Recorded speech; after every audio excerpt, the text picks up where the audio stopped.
হে hello বন্ধুরা, welcome to my channel রঙ্গিনী।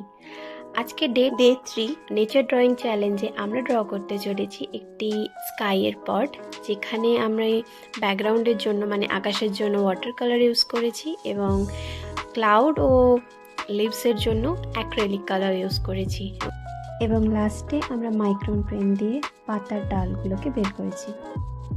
ভিডিওটা ভালো লাগলে লাইক করতে ভুলো না। দেখা হচ্ছে পরের ভিডিওতে। Till then tata.